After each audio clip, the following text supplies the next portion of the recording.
Okay, let's get started. And this is the fourth edition of the 2027 remix. Today we're going to be talking about tribal collective dynamics, the tribe versus the collective, so to speak.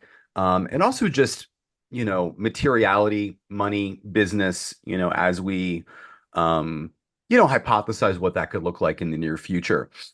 So the first thing to say, it's a common analyst training student question to say, oh, well, on the surface of my body graph, I only have such and such circuitry, but I have different circuitry in my cross or something like that. I have such and such circuitry, but I've got a bunch of dormant gates in another circuit. Does that mean I have both? Right. And so the thing of it is that really, when we talk about the circuitry you have, we're referring to life force, right? That's going to trump any of those dormant activations, any of those hanging gates, anything like that. Now, if you have another circuit in your incarnation cross, you're going to identify with it because that's 70% of who you are, but it's still not life force. And the reason why I say all of this is because it holds a lot of clues about what happened in this cross, right? This cross of planning, which I'm now starting to call the cross of planning to kill you. So I will explain.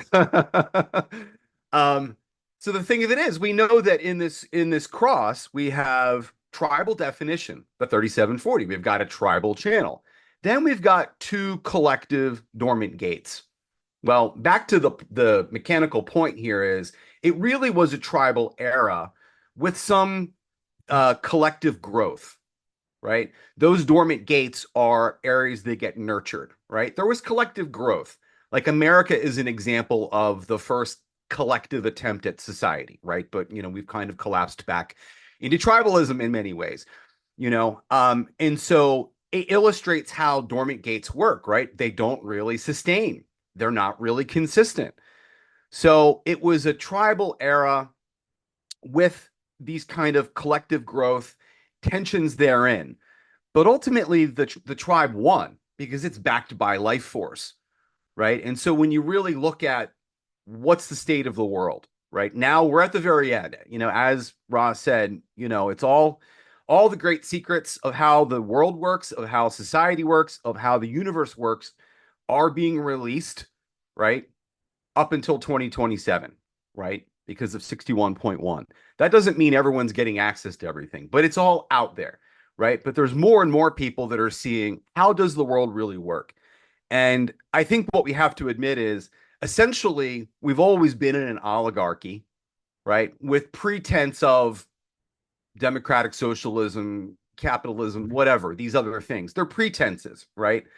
And so the way that the world really works is it's run by wealthy families, right? Politicians work for wealthy families. Like this is very clearly historically documented, right? And I don't want to get in the weeds. This is not a class on who's who and who's what and the details and who's pulling the strings. That doesn't matter, right? It's about understanding the logic of the world has always been run by the wealthy elite, right?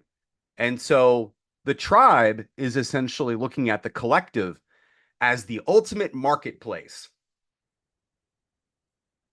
That's all they are to the tribe, right? And so for the rich families, they're looking at protecting their own, right? Their own interest, right? Their own family's interest, the future generations' interest, continuing that legacy. So the perversion of this era is, Ross says that it really was the 4426 that, brought forth capitalism, right? And whereas, by the way, socialism would be more 1949, 37, 40 stuff, more democratic socialist type of, because really socialism is about emotional sensitivity. Hey, are we all good here? Right? 1949, 37 stuff. Are we all good? Are you taken care of? Are you taken care of? Okay. Right. 4426 is coming from a different place. Right. And so it's really about survival. And in its healthy expression, it would be, hey, we're selling to the tribe what they need and what they want that brings them well being, right? That brings them well being. But what's happened is now a lot of what's in the marketplace, as we know, right, which is obvious to us now, is really unhealthy. It hasn't really been properly vetted. They really haven't considered, all of the impact and so on, right? that would have been a revolutionary comment to make in the 1960s or even 70s, and for some people, even in the 80s and the 90s, right? But we all know that now. We grew up realizing that there's a lot of unscrupulous business practices, but this is where it all went, right? And especially in this last first line era time, there's that desperation that comes from survival, right? So you've got a lot of like desperation now to shore up power. Like there's a lot of things happening in the world that are about wealth transfer, right? And basically securing the ongoing interest of those ruling tribes. And again, it was all supported by this cross of planning.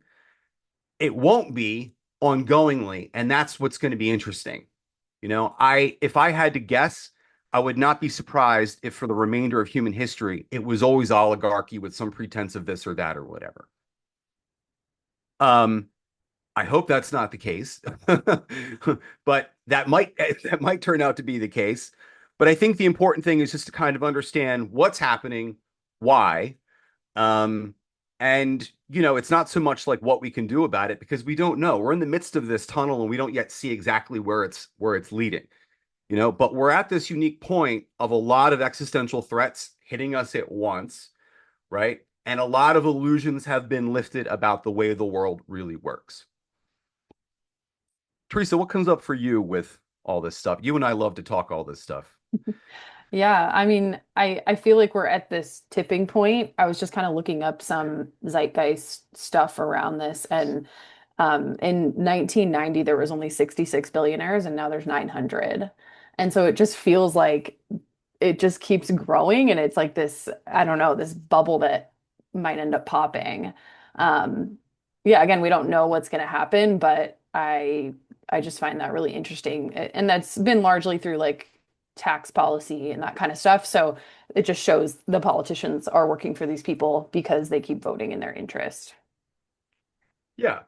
I mean, look, we have a world with a lot of existential problems right now. And, because I think part of the theme of this conversation is also to do with survival, not just money, but really like survival. And I think it's in all of our best interest to become very psychologically literate about what narcissism really looks like, what antisocial behavior really looks like, because when you look at the world stage and you think, damn, like how did these people get there? How did this happen? I think I said this in our first conversation. We're all kind of complicit in a way because we're all turning a blind eye to those people and their bad behavior in our spheres. There are those people in the human design field.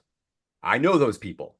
Teresa knows those people. we keep an eye from a distance on those people, right? But every field has narcissists and sociopaths that rise up the ranks, right? And the more that we become very familiar with what that is and don't tolerate it, well, you start to change the world. But the other side of it is the powers that be do like to hire people. I mean, look at like Alex Karp. I mean, this guy that talked about spraying fentanyl on people, public comment. He wishes he could just spray urine and fentanyl on people. Well, clearly that looks very sociopathic, right? But he wouldn't get that job if he didn't know Peter Thiel, who hired him, right? So this is the state of the world: is we have to become really literate about what truly dangerous people look like and starve them out. I'm starving them out in the human design field. Truly. There's a lot of people that want to partner with us and do things with us, and I don't tolerate it. I call them out on what they are. I often, because narcissists are so arrogant, capture emails and receipts and hold it and let them fall on their own sword. But we have to be thinking like that in today's very existentially threatening times. And we have to ask ourselves, where have I, and I don't mean this in a judgy, shameful way, but like, where are we tolerating this behavior in our personal spheres? Yeah, it's like clown world right now. It's like we're living in a Yeah. fun house. Everything is amplified. Um, I think a lot of us look at what's going on in our phones and it's unbelievable. We would think that this would be a movie, 20 years ago, and it's Yeah. all it's ridiculous. But at the same time, yeah, the point I think is the macro is expressing something that's happening within our micro. And so Right. to James's point, we kind of got to be looking around and like, where where in our everyday lives or where in our communities are we tolerating this type of behavior and are we tolerating narcissism? Yeah, there's a really interesting movie coming out about narcissism that I haven't seen. It has been released to the general public, but they're doing private showings. If you just Google narcissism documentary, you're going to find it. It's like the one.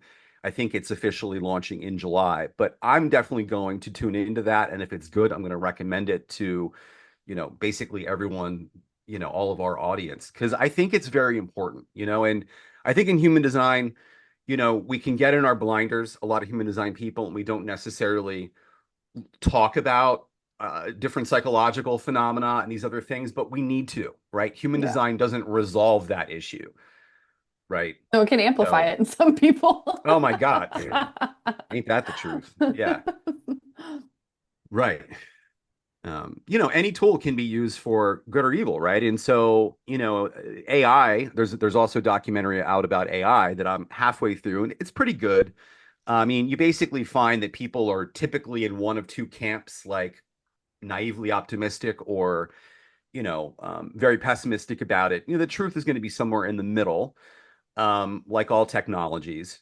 They can bring, healing and liberation, a lot of usefulness, and they can create a lot of problems. I mean, what's funny to me is I remember in the 90s with the internet really just kind of coming into its own, there was this notion about like, oh, with smartphones and internet and this and that, we're going to have to work less, but we're not working less. So, I mean, all this stuff, it's just become another form of enslavement. It's like, how many times did I check my email in, I don't know, pre-phone, pre-mobile phone world? When did the smartphone come out? 2008 or 9-ish? Something like that. And I would check my email a couple times a day at that point. And then now it's like, I don't even want to, it's probably 50 times a day. Yeah, it seems like some of it is smoke and mirrors. Like it's like they want us to believe that AI is going to completely take over and take all the jobs and but for example, so we have these self-driving cars in Phoenix called Waymos, and I think they're popping up in more cities around the country, but they were claiming that everything was fully AI and automated and like the cars end up learning the roads and then they learn new things as they're driving and that kind of thing. And then it comes out that they actually have humans like in the Philippines and in India that are basically manning these cars when something goes wrong. So when something goes wrong and the car can't figure out what to do, it like calls over to the person and then they have to physically tell the car what to do. I Yeah. just thought that was a really good example of like um, just the kind of smoke and mirrors that's at play right now. And you can't believe everything you hear about this kind of stuff. And I always question too, like when there's a big narrative floating through the collective and considering that a lot of these technocrats are the billionaires and are part of this oligarchy and ultimately have a lot of control over the narrative. It's like, why is everybody in the collective saying the same thing? Or why does it feel like something's being parroted and puppeted over and over and over again? And you really have to kind of question what is it that they want us to believe about this, you know? Yeah. Yeah, I mean that's actually what narcissists do in smear campaigns is they get their, they incentivize people to parrot a particular narrative. So one thing they do in court cases when they're, between a narcissist and the person they're abusing is they look for that type of behavior of like, oh, everyone's saying more or less the same thing. That's a tell. That is a tell. And it gets back to something Ross said, kind of a similar related point. He said it's actually kind of absurd that you can put like a comic strip in the paper and get many people to laugh. I mean, yeah, there's universals, but like he's just pointing to like how differentiated are we really, you Mm. know? But I mean, this is the thing. It's like, is upward mobility going to still be possible in the coming world? If I mean, you've probably already asked yourself these questions, right? And a lot of people are speculating, well, are we all going to be unemployed? And if we're all unemployed, are we all basically on a government wage?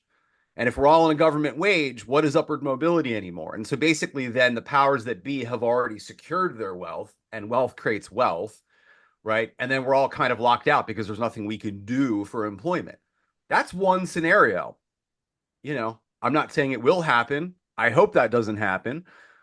On the bright side, I like the possibility of um maybe optimistically the freedom to have more leisure, to have more time to reflect, to do the finer things in life, to develop creative outlets, to spend with your loved ones. I do wonder if collectively we will just care less and less about material wealth, and as far as Mm, like just having something to show for your work or having some like materially. yeah, Um, it's starting to feel, and I don't know, I guess I'm in my own bubble, and so I don't really know but how everybody feels about this, but it just seems like people flaunting wealth is starting to become really icky. And especially with this huge wealth disparity, it's just like it's gross. And I just wonder if common folks are just not going to care as much about that because it's like you know where that comes from and you know like the ethics behind that. And I don't know. I just wonder if it's going to mean less and less. It feels like that might be more closely related to the cross of planning to be like, look at this really sick car I drive and like this big house yeah, I have, and we all know that money doesn't actually buy happiness. Like, yes, there's the, hierarchy of needs, and when we have our material needs met, we're capable of doing more and self-awareness and all of that. But I feel like there's a tipping point where more is not better and more doesn't actually make you happier. Um, so yeah, I do wonder if people just aren't going to strive for that as much. It's almost going to be kind of just silly to strive that hard for material things and like sacrifice yourself to have a nice car. Even as I say that now, I'm like, ugh, like that just doesn't yeah. doesn't feel in alignment with me at all. So Yeah, I'm with you on that. And that makes sense, right? I mean, we had this channel in the ego circuit. yeah. We definitely were conditioned materially, right? And we know that 65% of the population has an undefined ego and they think they need to prove themselves. How? Materially, ego Hmm. circuit business. It's also religion was another way. It's another Yeah. path to prove yourself. Not as many people took that road, right? But some people take the road of righteousness, and positioning themselves as such, you know. Some people found worth. I mean, just think of all the gates, 9 and 16. I'm a hard worker on all the details. 9, I've got all these skills. I got all this talent and all these skills, right? I should be rewarded for that. That pumps their ego up, to flaunt their skills, to get attention through skills. 16 is in throat, right?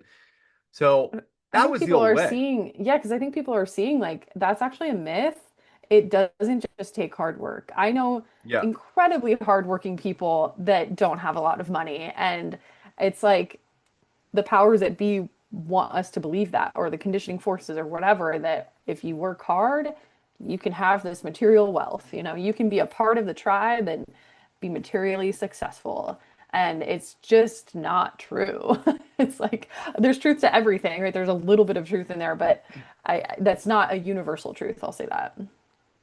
No, I mean, I used to be in the world of entrepreneurship and, venture capital, all that stuff. And I saw how all that shit worked. And, the thing is that back to the tribalism, Ivy League universities are basically clubs, right? They're networking clubs, and, it's so funny that people, oh, they look at these universities with such reverence. I'm like, why? What are you so impressed about here? I'm like, everyone ruining the world went to an Ivy League university.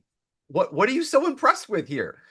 Right? And actually, the most intelligent people I've met in my life have generally just, some university that you don't know much about, right? So they're clubs, they're networking clubs. We know about things like Skull and Bones, where, they snatch you one night and, you're all going to do something fucked up that binds you together, forever, this kind of thing. Um, but the gig is up, the illusion is up. And if you think about like people like Jeff Bezos, Elon Musk, Bill Gates, Mark Zuckerberg, you know, they don't really live lives that like look that great to me. I mean, I was listening to Jeff Bezos talk about the next empire he wants to build and creating AI factories and all this stuff. And I'm like, dude, aren't you worth like nearly $300 billion? Like, take up surfing, play guitar, dude. Like, go travel, spend time with your new wife. But it's like they're so estranged from themselves and they're so desperate, pathetically desperate for ego that he's gonna kill himself. He's a projector. He's a 1-4 projector, I'm pretty sure. Maybe 1-3. I think he's a 1-4. No, he's a 1-4 innocently motivated projector. Pretty sure he just has a channel of struggle, right? So how innocent is his life? He has a reputation for being quite a cruel, tyrannical manager. And guess what? Steve Jobs, another situation like that, innocently motivated, right? So if Steve Jobs was a little bit wiser than Jeff Bezos. I mean, he did at least have some, the reason why Apple is called Apple, by the way, kind of an interesting human design thing, is that he was either consecutive or alternating appetite. As I think he's a 6-3, so he would have to be. And he knew, he didn't have human design, but he knew he did best by eating very simple foods and these mono meals. So when you would go over to the Jobs' house, you would get served like, all right, tonight we're just having broccoli. That would be it. This is the thing people talk about in Silicon Valley. Well, you don't ever know what food you're going to get at the Jobs' house. But Apple's called Apple for that reason. He was a fruitarian. So you can't make this stuff up. But, and there's moments where you can see glimpses of Steve Jobs' innocence and playfulness, I think. But, also he was a despotic guy. And, we have the books and we have all the horror stories and all the things. But like, these people are so lost, they can't stop working. They're the ultimate slaves of the fucking system. They can't stop working. They're the most lost, but they have so much power that they're killing us all in their ego games, Palantir and all these things they're now developing. Yeah, James and I were talking the other day, and I was just like, money doesn't make people interesting. Like, you can't fake being an interesting person just if you have a lot of money and power. I mean, I You guess maybe cannot. you can, but I think at the end of the day, the collective is not going to be falling for that. You can only fool fools, right? Mhm. I mean, so it's like more and more people are waking up to that, to the realities of that. And it's like, this isn't really capitalism per se. I mean, whatever, we're in some late stage fucked up version of capitalism. Socialism for the rich, capitalism for the poor. Yeah. It's really that game, right? Um, I don't know where I was going with this, but just, the whole the thing is that capitalism, this system has produced monarchs. Now we've got King Gates and King Zuckerberg and King, whatever. They're all above the law. They all influence a bunch of stuff and they're all wagging their dicks around all the time in the media. This is we need to look at clown world for what it is. This is the not self world, you know? I think it'd be great if I did a little series on the tech bros and Yeah. let's see who they really are, you know? Let's Yeah, see like who they really are because these inspiring stories we were told about them 10 or 15 years ago, it's like if you ever thought, people like Elon Musk were inspiring, well, now you see like how ugly and crazy these people all are, right? They're crazy people and they have a lot of influence, so this system has got to go and it's not going to go quietly. It's going to be a bumpy journey no matter what it is. it's like you have to be so messed up in the head to have that much money, and you could be liked by so many people if you just solved world hunger or like which wouldn't even impact your wealth. You'd still be rich as hell. And it's like, yeah, I just don't understand the psychology of these people.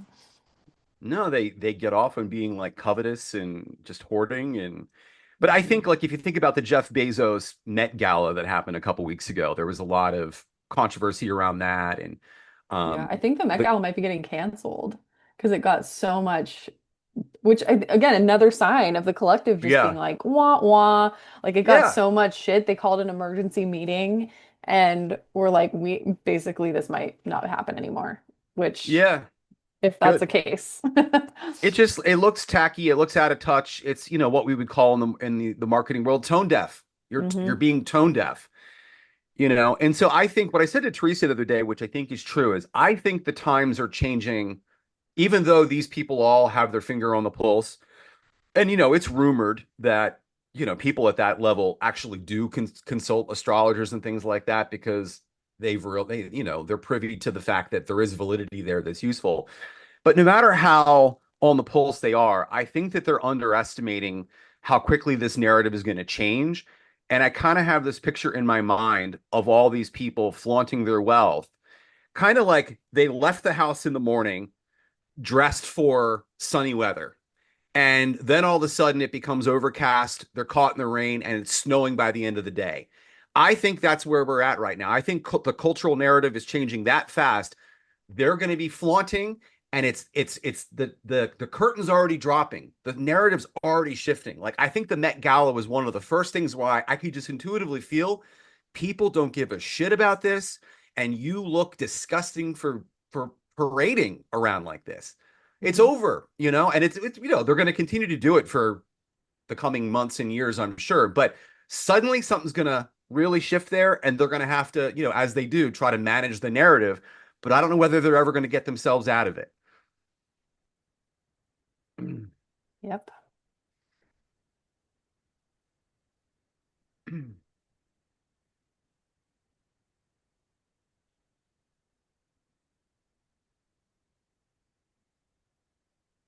I mean, one of the other things here, which kind of goes hand in hand with the tribal regime, right, is this myth of the chosen people, right? And I think a lot of families, these rich families might feel as such, they're God's chosen people. We know that's a religious narrative, right? But I see that myth largely dying out as soon as we lose this channel of community. I mean, that myth has either driven many wars or it's been the narrative justification for many wars, Yeah. right? But it's not about the chosen people anymore. And that I think is going to be very interesting to see, how all of these larger groups kind of dissolve and kind of scattered, in the coming years and the coming generations, where there's not that tribal glue anymore, Yeah. you know?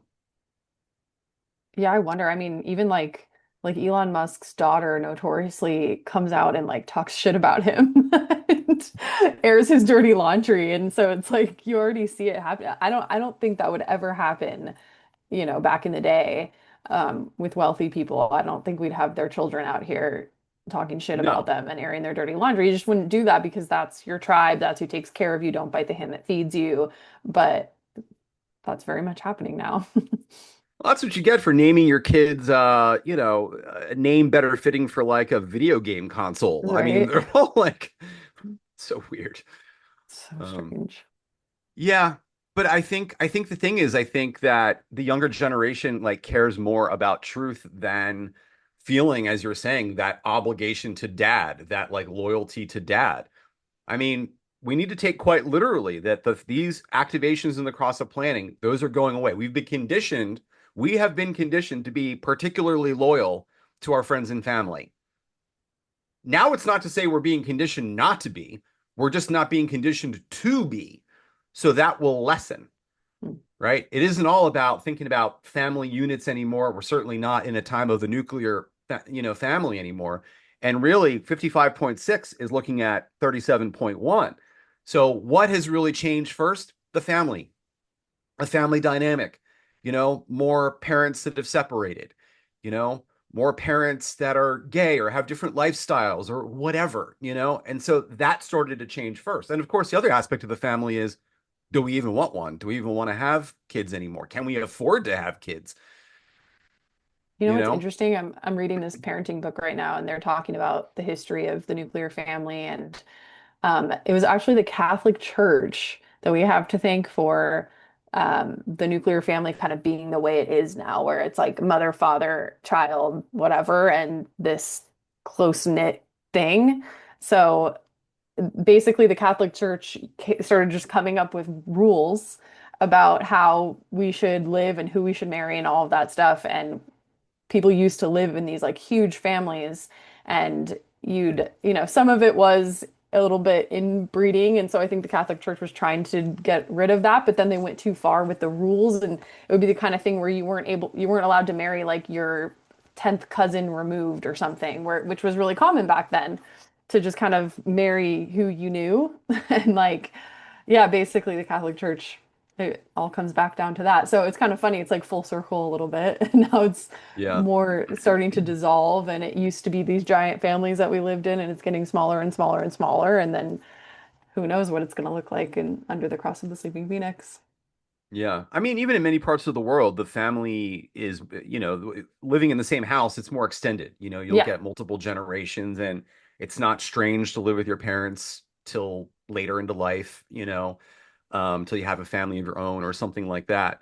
Yeah, this was largely like a Western European Yeah. thing, and which isn't majority of the world, is actually minority of the world.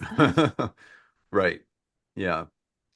But as we get rid of, religion is a civilizing force. It can be, but we know that we've also seen the other problems that it creates, right? And I think in some circuitous, nonlinear, roundabout way, when you look at the atrocities of like Epstein and people affiliated with that, in my mind, I think that some people go to such dark places from the premise of religion somewhere, right? And they just rebel and they go the other way, And I think that religious repression has been one of the biggest traumas in human history, Yeah. And so, I mean, I really don't know what rivals it, And so, I have the utmost respect for mysticism, but that is the spirituality of the individual, right? Remember that 5125 breaks away from the community, right? And literally heading toward, you lay down a smaller sense of self, right? The ego construct for a bigger sense of self with that is represented by the G, right? And so the mystic kind of comes into a larger sense of self. And then they can potentially sometimes inspire the tribe to take that on. But what ends up happening is tribal politics and dynamics and control issues and all the things, and it gets watered down and it becomes opium for the people. So there was like a beautiful insight that's there, and then it gets, politicized and turned into something else, right? Um, and I just think it's important to see that anytime we are coming from our mind, right, and we're trying to make something happen, we feel desperate to make something happen. You're going to typically find by the physics of how things work, in the human condition, you're going to bring about the opposite result. And so all this righteousness, all this, oh, we need to be good, and what does it mean to be good, has brought about the opposite result, right? And so now we've got collective trauma around religion. We've got a lot of things repressed that I think are going to come out in some ugly ways, I mean, the whole how does someone get to cannibalism and pedophilia? How do you get there? Right? And I think that this is part of the answer. It is part of the answer. There's just so much repression of eros, of our true life force, that it's gotten perverted, it's gotten distorted, it's gotten destructive, And so it's an interesting time where there's no moral framework that compels enough people anymore, right? And the old moral frameworks were constraining and repressing.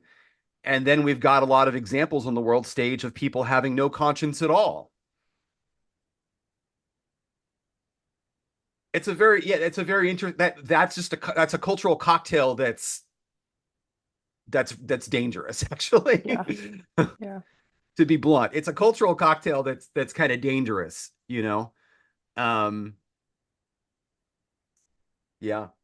Ra is often reminding us, he's like, I mean, he's obviously has a darker take on things, but look, sometimes he's brutally frank, and I think he's right. And it's like the civilities, let's call them the civilities that were conditioned by the 3740 for sake of being together, being in it, respecting, being loyal to our friends and family.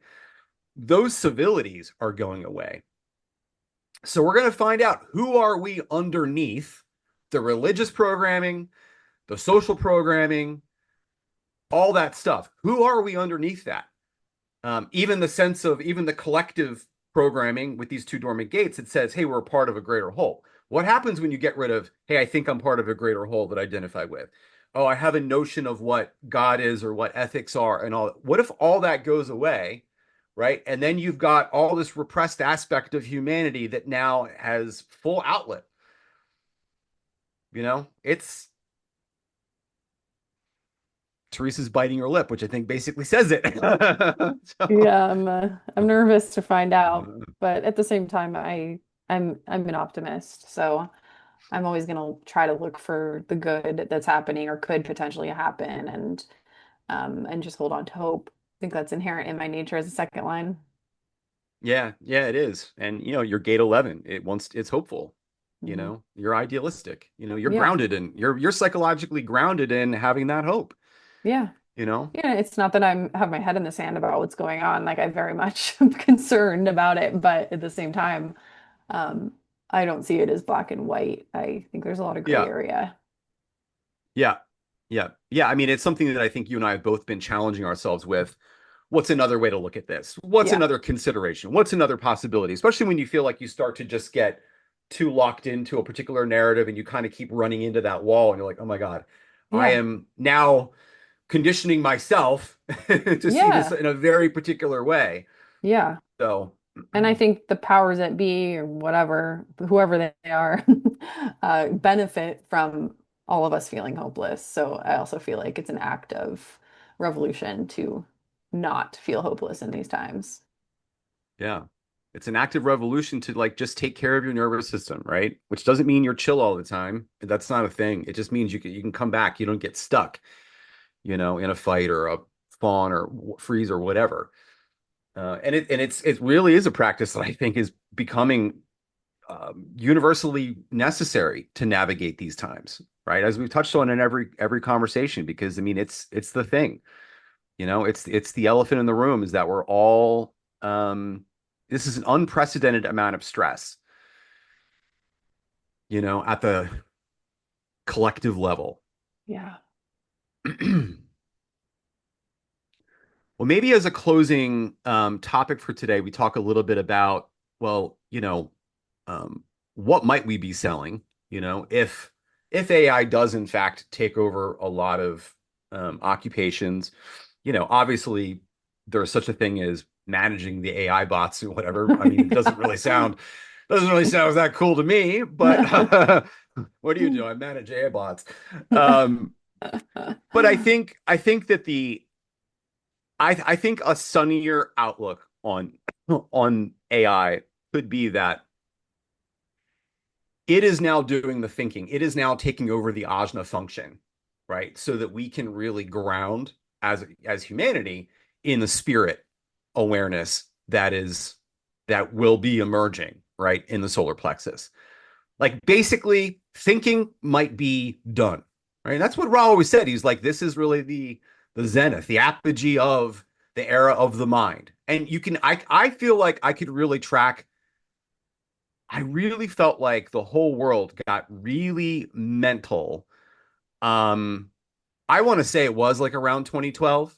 It was somewhere in that era. And I've been thinking about that too, because I don't know that much about the Mayan thing, but like, and I didn't really feel like much happened. Whereas with 2027, if you're tracking human design and you're paying attention to the world, you're like, oh shit, this is actually really spot on, but with 2012, again, I wasn't an expert and I wasn't quite sure what happened. But as I look back on it in hindsight, I'm like, things started to get weird in the 2010s. And I just think that suddenly it was like the Maya got full of more and more illusions, more and more headfuckery, more and more propaganda. Um, and now we're in the Yeah. thick of that. It's like, I don't know, have you heard of like the dead internet theory and how like a lot of the internet is bots and you don't know what you Yeah, can trust now. Even you go to a comment section, like half of that comment section could be bot farms. It's like right. you don't know what's real online Yeah, anymore. And so it's yeah, like it's online has become its own Maya that has a lot of illusion. And yeah, I just wonder if online is partially what made us more mental for a time. It's just like having that unlimited access to information and communication, and it's yeah. very mercurial. Um, but yeah, I just wonder if we can't trust it as much, people are gonna just hold it a bit lighter. I find myself doing that. I find myself questioning a lot of things that I see and looking for sources and, just having a lot more discernment when I'm online. And I just wonder if we're gonna just naturally want a break from that. It's like, what's going Yeah. on in my I think present reality? What can I do with my hands today? Who can I talk to in person today? That kind of thing, versus just being in this kind of online Maya that's very mental. yeah. You can already see that. There's like, analog stuff is becoming popular again. Hmm. I think the human heart is craving, back to some more grounded reality, that many of us are old enough to still remember. We still have that imprinting in us. We're like, oh my God, I knew what that was like, and it was much more relaxing. Yeah. Um, but yeah, no, we're like so consumed with technology. There was something else I wanted to say about all that stuff. Where are we going with that? Um, why did I make that comment about? Yeah, AI and oh yeah, taking care of the ajna function. Yeah. I do think that might be what is happening here because we were splenic. It was all about that lightning fast, intuitive, instinctual awareness. That's what we depended on for a long time. Then it's been the ajna, and now we're moving into the spirit awareness. And um, it makes sense that like how without something like that, you wonder how would we ever put down thinking? Yeah. you know? So in that sense, it feels like it's right on time for our evolutionary trajectory, right? It just hopefully we manage it properly and it doesn't kill us. But Also, how would you describe, solar plexus awareness compared to ajna awareness, yeah, if you were sure. just to like put it Yeah. simply? So I think to put it simply, it's about truth known through the body, energy, and frequency, as opposed to logical understanding, reflecting on the past, analysis, and so on. So what human design is really saying is you just can't do that anymore. You can't even kid yourself about that anymore. You're not going to know what's true if you aren't tuned into your inner authority, if you aren't tuned into whatever you've got in your design, right? Are you instinctual? Are you intuitive? Are you a knower? You have to be evaluating the veracity of everything you're engaging with in the media from an embodied place. And the more deconditioned you get, the more and more subtle your awareness becomes, right? And I think you and I have actually we've always been intuitive people, Teresa, but I've seen like as we've worked really closely together, traded notes on a lot of things. It's like I feel like your and my intuition has just gotten a lot more refined when we've dialed up the somatic practices and just started working together and trying to like maybe just validating what we are Yeah. dealing with people, right? Because I think Yeah. that's the thing is like we have these extrasensory skills, but we do need a safe place to validate them sometimes. Like, hey, you're not crazy. You're right. That was a thing. You got a weird, funny feeling and you were right. Yeah. Yeah. It's always like, as somebody with feeling cognition, I feel like it's always helpful for me to just tell somebody I trust when I'm getting an inkling. And then if I'm Yeah. wrong, whatever. But it helps me trust myself more to be like, Hmm. I told you, I put it in writing. Yeah. Yeah. I mean, well, this kind of like brings us full circle because we're talking about survival, materiality, and just how to navigate the material plane. You've got to do it from your body's intelligence, and you have to be increasingly sensitive to energies and frequencies. I mean, the solar Mhm. plexus cognitions, right? The feeling and touch. It's all about vibes. This is why vibes started to be a term that entered the common vernacular in the 1960s, right? Solar plexus is getting to a point of attunement where it's like picking up on vibes.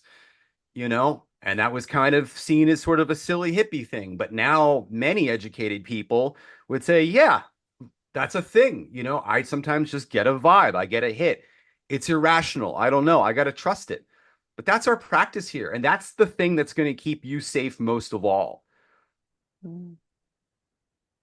Yeah.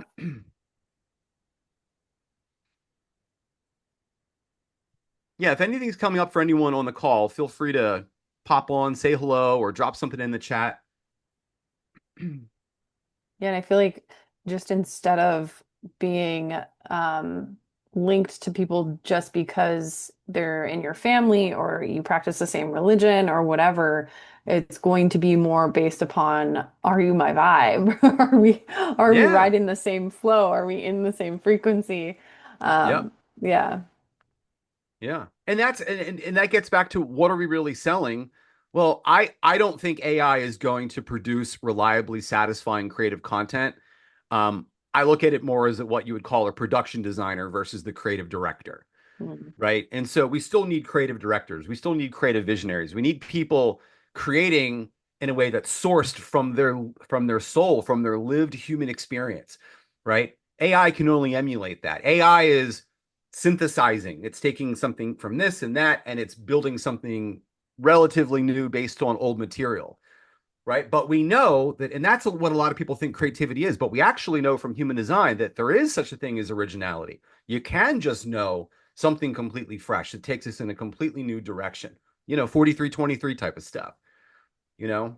I do wonder if it'll be a matter of taste as well, though. It's just kind of like endless options, right? And it's Yeah.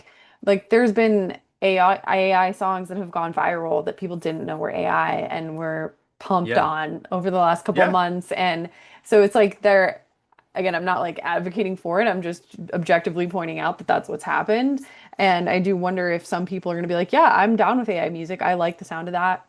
Yeah. Yeah. There'll be all kinds of, a spectrum of how people feel about AI art and creativity. But, that's one thing that I think that we're still going to be able to offer the world. But I think it gets back to what we said about vibes. Like at the end of the day, it's going to become less about the information you have and more about who you are, right?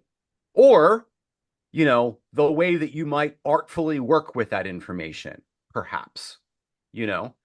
So this is really where the value creation is going to be, I think. And also by the nature of the 20th gate, I think it is, I think there is value and I think it's going to be really become a requirement for us all to be really tuned into the present. So Mhm. any, I think, art or service that can be improvisational is going to be in the spirit of the times. Mhm. Are you linking that to a gate? Gate 20. And Yeah. yeah, gate 20. Yeah, that's what I thought. Yeah. Yeah. Yeah, and you've got, the creativity of 59 connected to 20 right there. So I think Yeah. stand-up comedy, I mean, we all need more comedy. I think that will continue to grow and do really well. I think I think there's going to be a rise of more kind of like, music that is more jammy, more improvisational. I think any type of art, I Yeah. just think that's going to be the thing is like put yourself out there in the moment, see what comes through. That's going to be what's compelling. That's going Yeah. to be what's interesting, Yeah. not scripted stuff. Yeah. I already think that's incredibly compelling. Like when I find out that certain actors were improvising in a scene or something, it makes the scene so much Yeah. more interesting to me to watch. Yeah. So yeah, I think it's just really fascinating to see what we do in the moment. Mm-hmm. Mm-hmm.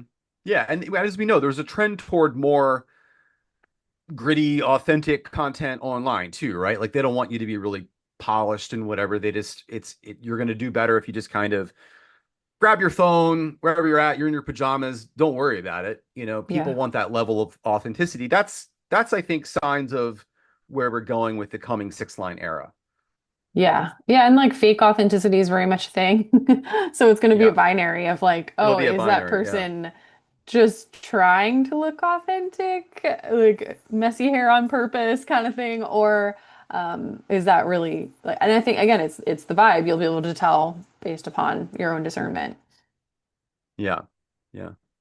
Someone said in the chat, I love the topic. I have a feeling as we as humans are becoming more aware and start living as ourselves, it will play out in a way that's correct. Like if more and more people get aligned, the frequency naturally changes around us. And then is AI still a problem or just a tool?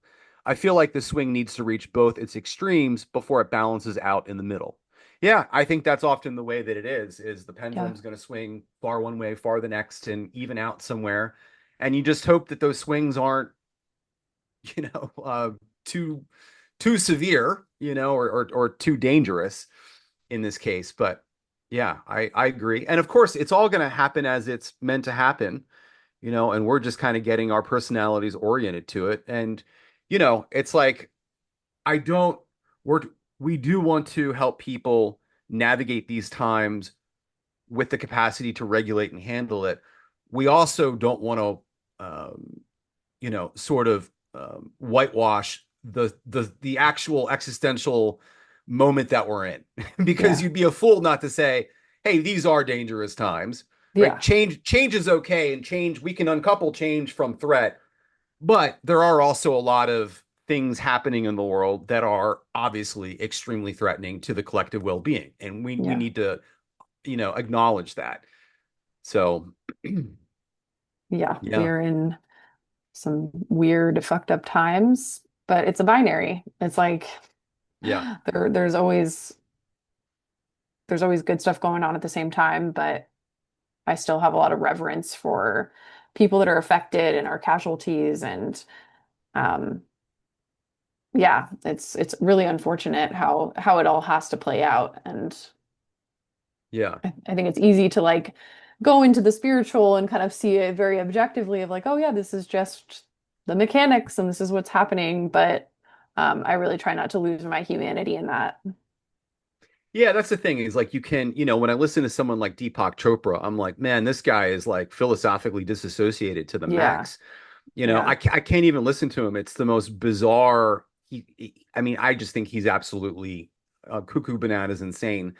Um, but it's like that's one way to handle it, and like that's not what we're trying to do here. We have to find the balance and the reality of all of this, and the yeah, legitimate human concerns and the legitimate human stress. yeah. But you know, it's like when you look at history, like I know it because we've been alive for only so long, we see things as like really bad and this is the worst it's ever been and whatnot, but it's been a lot worse in history and just Yeah. by, terms of like, slavery and death and all kinds of crazy shit. But I think, yeah, I think sometimes that is sobering to just think about how far humanity has come and how, yeah, it seems really bad, but actually things are not as terrible when you compare it to things that have happened in history. Yeah, I mean, I think when you read history, I mean, we look like killer monkeys, and Yeah, so much absolutely. war, atrocity, prejudice, slavery, injustice of every kind. And I think a part of the moment that we're in is, the gate of shock is going to be, in play here, as well, because we also have cross penetration, right? Not just Phoenix. And so I think we are already experiencing the shock of certain things being much worse than we thought. We look around, like if you grew up in the latter 20th century, then you're kind of like, okay, there's a level of civility, right? But then you realize how thin of a veneer of civility there really was, and how dark some things really have gotten, and so it's like you can kind of be led to believe that life in society is very different than it is, because at the end of the day, behind the scenes, it's much more like Game of Thrones, and it always has been Game of Thrones, Yeah. and that's sort of the sad reality of it. Yeah, ever the more reason to have nervous system practices. Yeah, yeah. I mean, No. look, I mean, all you can do is take care of yourself, decondition, learn what it is to trust yourself, be around people that make it easy for you to do so, that you feel safe with, that bring out the best in you, you know. Um, yeah, Yeah. I think it is a time to kind of, do that extra self-care, but also reach out to your loved ones, because this is the thing that everyone feels on the deathbed is like, I wish I spent more time, you know, with the people I love. Yeah, it's interesting. It's like over the past year, I've like gotten to know my neighbors a lot more. It's like I've just wanted to get to know the people around me a lot more. And not just because they're close knit, but it's like, oh, because you're genuinely a cool person and you live right next door. That's awesome. How can we help each other out? You know, it's just been kind of a cool thing to observe in my life over the last year that didn't feel forced or from a place of fear or anything. It just kind of started happening. Um, but it's been really helpful for me to like ground in that reality as well as like observing what's happening in the greater picture, but also just what's happening on my street, you know, and Mm-hmm. with the Mm-hmm. people immediately around me. So I think Yeah. that's always a very grounding thing to do Mm-hmm. if there's energy for that. Satan in the chat asked about nervous system practices. Is there anything simple that you could offer at the moment, Teresa? Yeah, I mean, some of my favorite things that I do like on a regular basis, I don't think nervous system practices have to be um like this Complicated or whole thing and yeah, complicated and no. what I actually just try to make it really simple for people.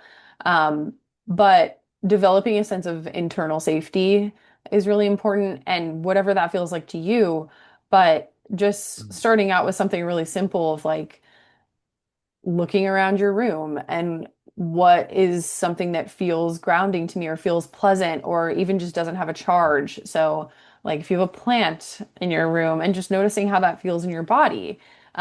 Especially when we're on screens a lot, I feel like we have to take breaks from the screen. And I'll notice my eyes will just naturally kind of start gravitating towards something to ground me in my reality because when I'm on a screen, it almost feels like I'm in like two worlds at once, and it's really easy to go into freeze mode.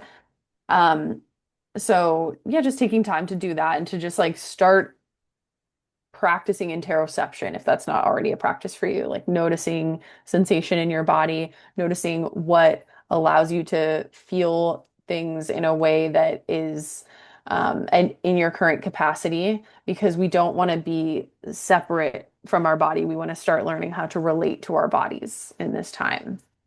So I almost Yeah. think of the body as um, like the teacher I've learned from Luis Mojica, he talks about animism and how our body is like this animal being that we are learning to relate to. And it's not about like feeling good all the time or being calm all the time. It's just like finding different ways to relate to your body. And so it's like, oh, like I'll talk to my body as if it's my child, you know, like, oh, that was scary. Okay. Yeah, now I'm experiencing some activation and I'm present with that. And then it's like, okay, what does my body need to move through that activation? I have like little pillows handy all the time because they're super helpful for just like kind of grounding and sensing safety. You know, some people need compression, some people need to open and move. And so it's just kind of like the simplest thing is what does my body need to move through this feeling that I'm experiencing? Yeah. But yeah, that's kind of if I were to really drill it down, that's the easiest thing to start doing right now. Yeah, because if you get really just connected to yourself, then it's like, oh, what I actually really need right now is some fresh air and some sunshine and a walk in the park. I mean, that can be incredibly grounding. It's like, it's just really having that sense of what do I need right now? And sometimes the answer can be maybe I need a little comfort food from time to time. That's Yeah. okay. That just shouldn't be your go-to 100% of the time, right? But it's all these kind of things. But the key word there that Teresa said is interoception. Like the name of the game was somatics, and I think it's such a natural thing for me because I have an undefined spleen. So it's been a life of learning about body awareness and what am I picking up on other people. And also I have touch cognition, which is a very touchy body. So like for me, and I'm a 52 son, it's all about being really still and present and just being with whatever it is I'm experiencing at that sensational level, not at an analytical level, not interpreting and wondering and getting curious about all of it necessarily. There might be a time for that, but to largely just sink into it and really feel it. And it sounds simple, but people really struggle with this because it's a capacity issue, right? It's Yeah. like, how much discomfort can you tolerate, right? Before you buckle, before you fold, before you run. But the more that you can actually tolerate, the more somatically informed you are, right? And the more centered you are, right? The more centered you can be amidst external challenges. Yeah, and I would even say it's not so much about tolerating discomfort as it is helping your body move through the discomfort or be present with the discomfort or it's again, it's not so much like there's a fine line between escaping discomfort entirely and being with what you're able to be with and helping your body through that, Yeah. of like the pillow thing, for example. Like if let's say I'm in a confrontation with somebody and I'm super activated, I might be, using the pillow so that I can stay present with that discomfort and not just like skeet out of the discomfort of talking to somebody through intense emotions. I might try to help my body through that. Or if I really can't, if I really don't have the capacity, I might communicate to that person. And it just allows you to kind of tune into yourself. What do I need in this moment? I don't want to force myself through this discomfort, but I'm acknowledging it and I'm aware of it. And how can I move through this with awareness and with communication if there's another person involved, kind of thing. Yeah. It's dynamic. There's a lot of, yeah, there's subtleties to it. Yeah. Yeah. Well, anyone have any final questions or thoughts or anything at all before we wrap up for today?